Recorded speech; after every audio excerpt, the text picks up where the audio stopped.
kita harus melakukan persiapan. Apa yang harus dilakukan persiapan sebelum waktunya? Nah, kebanyakan para manajer nggak ada tuh, maju aja.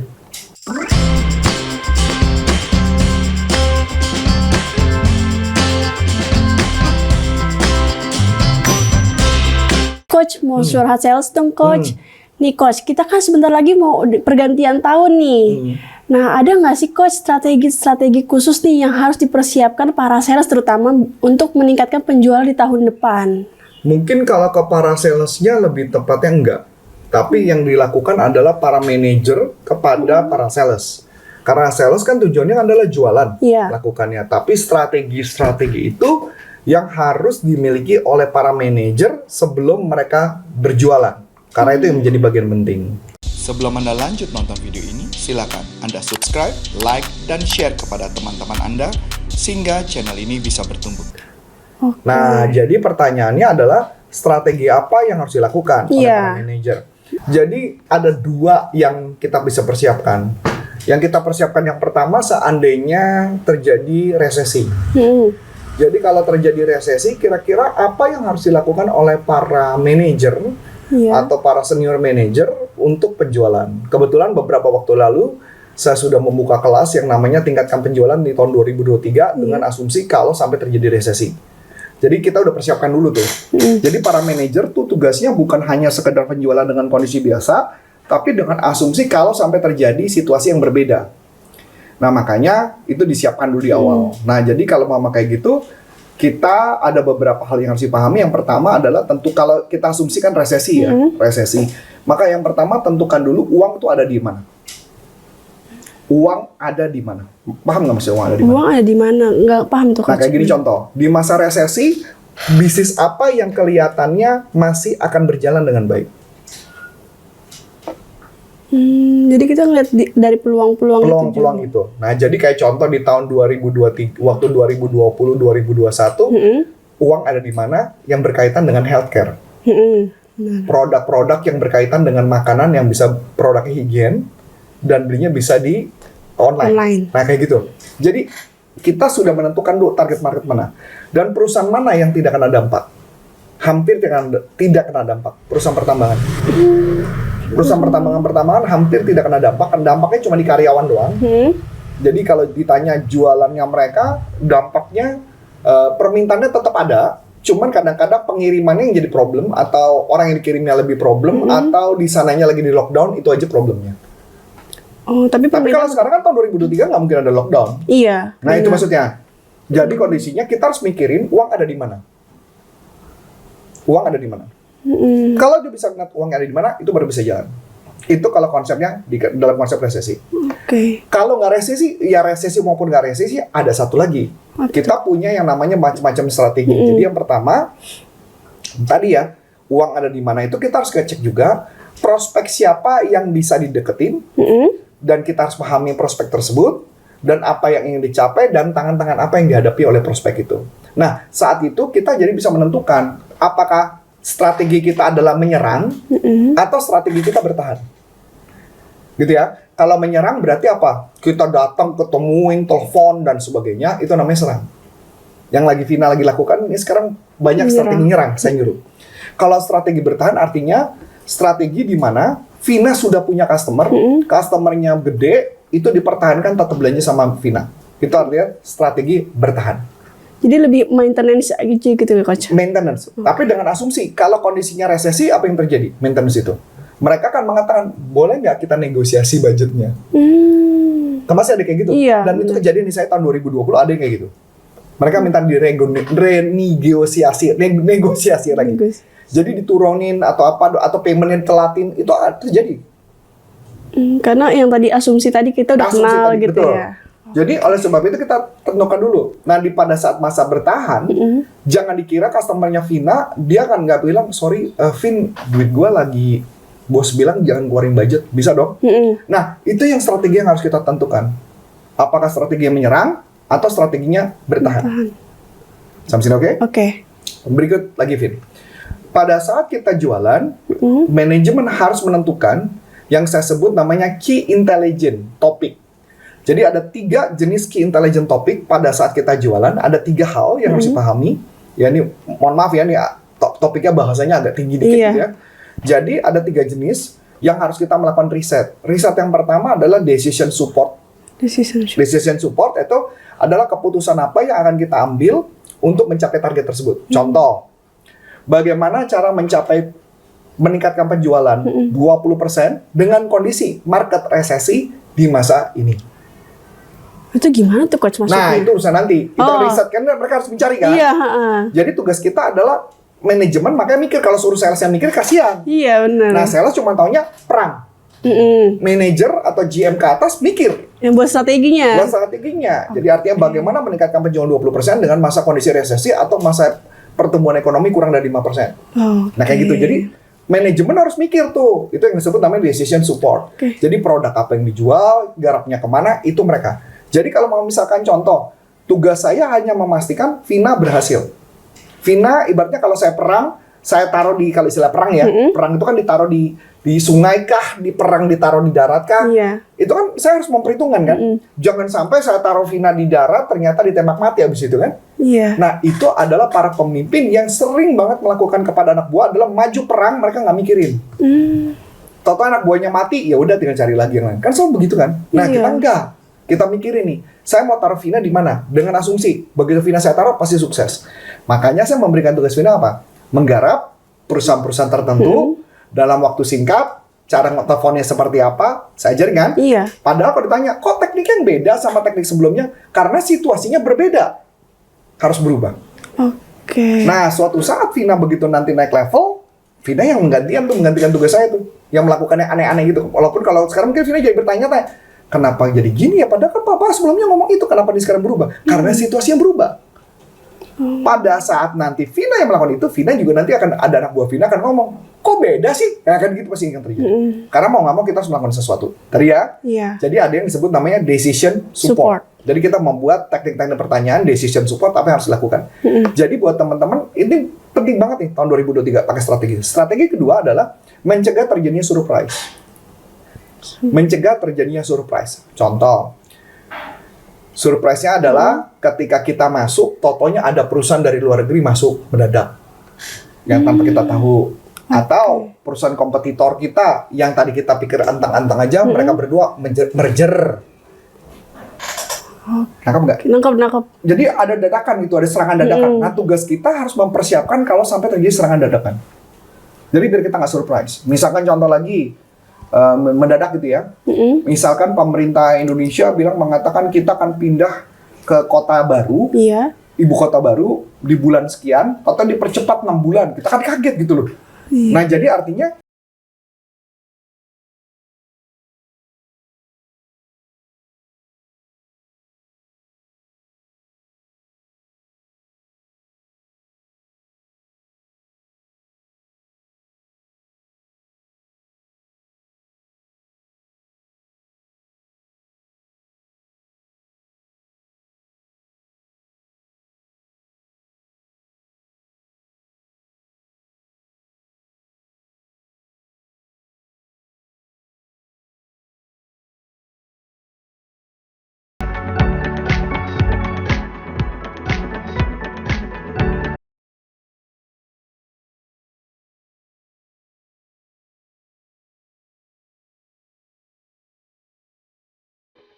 kita harus melakukan persiapan, apa yang harus dilakukan persiapan sebelum waktunya. Nah, kebanyakan para manajer nggak ada tuh, maju aja. Jadi kebanyakan para manajer ya udah jalanin aja. Jalanin aja, begitu gagal, dia nyalain lingkungan kan, dia nyalain situasi. Sedangkan di konsep kita adalah kita tidak boleh menyalahkan situasi. Yang penting kita fight, kita pikirin. Nah, strateginya makanya mesti dipikirkan. Jadi kalau Vina lihat di timnya Vina, manajer Vina lagi pusing kan, kalau sampai ada serangan dadakan, kondisinya kayak gimana, nah itu harus dipikirin. Makanya kenapa ada meeting besar kan, lakukan seperti itu. Nah yang ketiga adalah yang namanya player understanding. Ya, player understanding contoh, totonya customer kita tadi misalkan customernya si A, totonya orangnya diganti. Tahu-tahu orangnya diganti. IC-nya diganti. Oh, oke. Atau perusahaannya mendadak di merger. Kayak contoh nih ya, dulu ada istilah namanya customer saya itu adalah Holcim sama Semen Indonesia. Holcim adalah customer saya, Semen Indonesia belum customer saya. Di merger perusahaannya, berubah situasinya. Iya, harus ubah lagi kayak balik Nah, lagi. berarti kita harus nyiapin tuh. Kayak contoh lagi nih, ada bank lah, satu bank saya nggak perlu nyebut nama banknya karena confidential. Bank ini katanya akan merger sama bank lain. Nah, saya nanya, bank lain ini nanti yang akan megang kepalanya siapa? Iya, benar. Dia bilang bank yang ini, waduh. Maksudnya waduh artinya saya nggak kenal. Iya. Yang artinya begitu dia merger apa yang bakal terjadi? Telat. Berarti saya harus menyiapkan satu strategi sebelum semua terlambat. Nah, itu disebut namanya player understanding. Oke. Menarik ya? Menarik Ternyata banget. jadi atasan itu nggak sesimpel itu ya. Iya. Cuma hanya nelfon, garap, ketemu customer, nggak gitu. Kebanyakan yang kita tahu kan seorang manajer bisanya kayak cuma marah-marahin doang. Nggak bisa gitu. main marah-marahin doang. Jadi makanya kenapa bisnisnya akhirnya bertumbuhnya cuma begitu doang. Tugas kita adalah, makanya selalu mengatakan gini ya, Vin. Saya belajar banyak kayak gini, Vin. Makanya kalau Vina kerja di tempat saya kan, Vina juga ngeliat berbeda kan. Saya ambil contoh gini. Saya nonton satu film, Vin. Filmnya gini, Vin.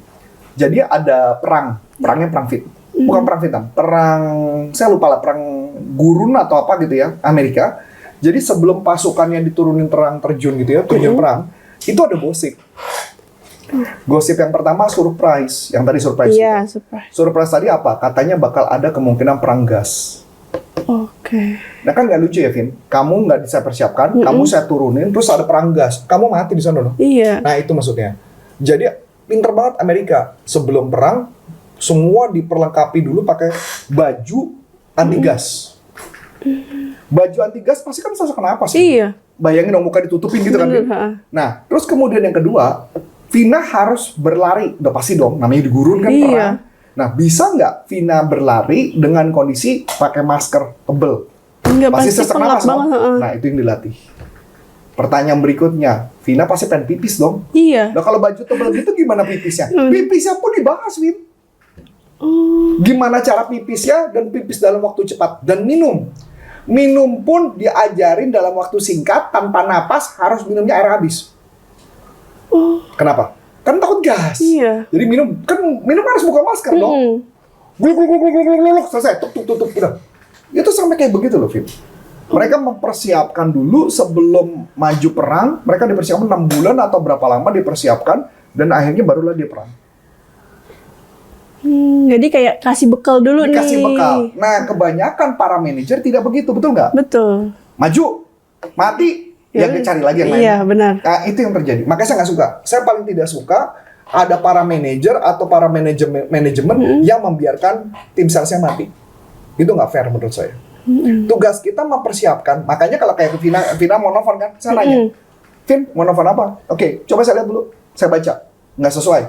Saya kasih tahu kan? Iya. Kenapa? Karena saya nggak mau kamu mati. Walaupun mungkin kamu ngeliat, ini Pak Arif rese banget sih, Coach Arif ini ganti-ganti terus gitu. Bukan, tapi karena saya nggak mau kamu mati.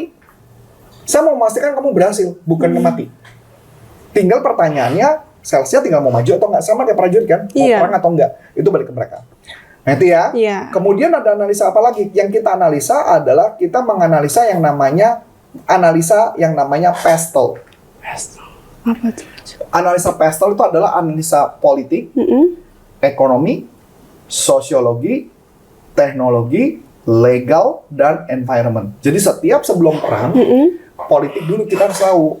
Kalau perang ya, perang itu politiknya kayak apa? Nah paling gampang, Indonesia 2023.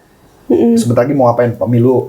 Berarti bakal ada gonjang-ganjing. Iya. Pasti ada demo. Benar. Pasti ada keributan-keributan tertentu. Iya. Mungkin ada sentimen-sentimen tertentu. Kan setiap 5 tahun sekali kayak begitu mirip. Iya. Saya nggak tahu apakah Vina udah ngalamin berapa kali gitu. Kalau saya udah ngalamin, kayaknya udah 2-3 kali periode selalu isinya kayak gitu tuh. Benar. Jadi kayaknya polanya udah mirip nih. Nah berarti politik ada dong isu itu. Ada. Nah berarti macet jalanan dong. Nah itu bisa dipikirin. Iya dong. Iya, benar. Bisa macet tapi bisa peluang. Kalau Iya. bukan tukang sablon kaos berarti untung. Iya. Iya dong, Cang? Iya nggak? Tukang aqua juga untung berarti. Nah, tukang gorengan untung. Iya. Nah, kayak gitu kan. Itu kan politik. Iya. Ya kan? Nah, buat kita kan mungkin malah sebaliknya. Iya. Nah, kedua adalah ekonomi. Ekonomi berarti apa? Resesi. Tahun depan resesi berarti ekonomi. Sosiologi berarti kehidupan kita, kehidupannya kayak gimana dan sebagainya. Kemudian teknologi seperti apa? Semua pesan pakai Gojek, gitu kan? Semua pesan pakai online. Teknologi, legal, aturan hukum seperti apa? Tahun depan aturannya seperti gimana? Nah, itu yang kita perlu pahami. Dan terakhir adalah lingkungan sekitar seperti apa? Contoh, tinggal di satu kantor yang lokasinya misalkan ganjil genap. Atau nanti pemerintah berubah lagi bukan ganjil genap, yang ada namanya misalkan 3-in-1. I don't know, itu yang namanya environment. Jadi kita harus sudah pikirkan semua hal itu harus dipikirkan. Atau contoh lagi, ganjil genap itu di Jakarta lokasi bertambah. Lokasi bertambah, yang tadinya di segini ditambah segini. Dulu Fatmawati belum ada ganjil genap, sekarang udah ganjil genap. Nah kayak gitu. Itu yang artinya kita harus tahu semua aturan legal dan environment. Jadi seorang sales nggak bisa maju begitu aja. Jadi harus dipikirkan semua hal itu. Nah pada saat lanjut itu ada 3 situasi ya pada sales. Ya tadi kita nyerang, kita bertahan, atau satu lagi kita putusin kontraknya. Oh kalau di antara kedua itu nggak bisa, baru putusin kontraknya. Makanya mesti dilihat dari sekarang. Oh oke. Dipikirin dari sekarang. Jadi para manajer harus mengecek setiap itu. Nah, di setiap bagian. Harus bener-bener teliti banget ya Coach teliti ya? banget. Jadi satu bagian itu kita harus ngeliatin. Nah kemudian setelah itu apalagi? Wah ini banyak banget nih Vin. Kalau kita bahas sih banyak banget nih. Iya, ada juga berkaitan dengan kompetitif strategi. Jadi bagaimana kita berkompetisi dengan orang lain. Apa yang harus kita lakukan di setiap langkah. Pertama, apakah kita harus melihat tentang diri kita? Ada nggak ada peluangnya apa? Ada bagaimana dengan pemasok dan sebagainya. Kita harus lihat. Jadi ada hal itu dan masih banyak lain. Jadi memang kalau ditanya seorang sales, bukan sales sih ya, atasan harus melihat banyak hal. Jadi artinya juga dia melihat kompetitif strategi dan dia juga melihat kompetitor gimana tahun depan. Jadi jangan cuek aja, pasti kompetitor melakukan sesuatu dong. Iya dong. Contoh nih, ada company yang mereka nekat ya, mereka pengen mencapai target tertentu, mereka pengen mencapai market share tertentu. Pertanyaan saya sederhana. Emang lo kira kompetitor lo tidur gitu? Enggak dong, pasti dia punya strategi-strategi juga. Nah, makanya pada saat kenapa saya kayak contoh nih ya. Sebelum Anda lanjut nonton video ini, silakan Anda subscribe, like, dan share kepada teman-teman Anda sehingga channel ini bisa bertumbuh. Kita latihan. Nah, kalau istilahnya saya gini ya, Icang lah kita persiapkan, ya kan? Kita persiapkan dia ngelawan, dia lomba lari lah. Lomba balap lari gitu kan? Iya. Saya persiapkanlah Icang lari, pokoknya dia lari harus di bawah 8 detik 100 meter. Oke, gua latihlah Icang 8 detik. Tanpa gua melakukan analisa kompetitor. Gua asumsi, kompetitor gua nggak bakal bisa. Tahu-taunya apa yang terjadi? Gua pakailah si Icang, pakai teknologi, berlatihnya pakai teknologi yang sama dengan yang menang kemarin 8. Betul dong? Betul. Tahu-taunya pas lomba lari, Icang kalah. Ternyata kompetitornya lari 7. Kenapa? Dia pakai teknologi baru yang dimana Icang nggak latih. Itulah makanya banyak para sales gagal atau mendapat market share gagal karena mereka tidak melakukan analisa tentang kompetitor. Yang mereka peduli cuma tentang kita. Benar. Tentang perusahaan kita, tidak melihat kompetitornya. Lah gimana Icang mau menang? Dan dia hanya pakai cara yang sebelum-sebelumnya udah pernah. Nah, karena situasi sudah berubah, jadi tugas kita adalah mencari kemungkinan teknologi apa yang dia lakukan. Makanya kita lihat aja, contoh Jepang, kenapa sepak bolanya makin lama makin unggul? Kan lucu kan? Gak mungkin dong Jepang unggul karena cuma gara-gara nonton film Kapten Tsubasa doang kan? Gak mungkin dong, Jang. Ya berarti kan ada teknologi apa yang dilakukan sama dia, yang dia melihat ada orang lain melakukan itu. Oke. Nah sekarang gue saya contoh lagi, Maroko deh. Maroko kenapa bisa sebagus itu? Yang pada sebelumnya namanya nggak ada. Padahal ternyata para pemain sepak bolanya banyak main di Eropa, betul ya? Nah berarti artinya mereka mempersiapkan itu. Jadi bukan yang ujuk-ujuk tadi malam langsung berubah, besok pagi udah langsung jadi hebat. Nggak gitu. Benar-benar. Nah itulah yang disebut namanya kita melakukan analisa kompetitor. Nah kemudian kita juga menganalisa tentang kemampuan klien kita seperti apa, itu juga yang harus dianalisa. Dan masih banyak lagi yang akan harus dianalisa sebelum kita menang dalam berkompetisi. Jadi kompetisi kita nggak bisa hanya ngeliatin diri kita, tapi kita juga harus melihat kompetitor seperti apa. Oke, jadi di sini yang paling berperan itu atasannya ya Coach ya? Atasannya harus dia latihan. Oke. Mungkin itu aja, kayaknya Iya. udah panjang banget, nanti malah mabuk mereka. Iya benar, udah panjang banget ini, banyak Ya, kamu banget. mau berbagi apa? Oh iya nih coach, aku punya 3 teknik formula untuk mengatasi keberatan nih coach, dan itu dibagikannya secara gratis nih coach. Jadi buat teman-teman nih yang lagi punya kesulitan gimana sih caranya mengatasi keberatan customer nih, tenang aja teman-teman. Jadi teman-teman tinggal bisa klik link di deskripsi, lalu ada di komen pertama ya coach ya. Di komen pertama juga ada, Iya. masukkan nama, email, dan nomor telepon. Anda akan dapatkan 3 teknik formulanya teknik mengatasi formula keberatan. Asik banget kan ya teman-teman. Nah, buat yang mau ikut pelatihan kita, di dalam video ini juga sudah ada informasi-informasi pelatihan, atau bisa juga mengkontak kepada Vina. Iya. Pelatihannya kapan? Ada nomor telepon Vina juga di situ. Di dalam video ini juga ada. Nah, nanti atau di dalam deskripsi adalah jadwal-jadwal pelatihan kita Wah, juga. iya Betul ya? dong, Coach. So, itu aja. So, akhir kata saya Coach Antoni Sarif dan Saya Vina. mengucapkan terima kasih, sukses buat Anda, dan sampai jumpa. Bye-bye. Salam performance.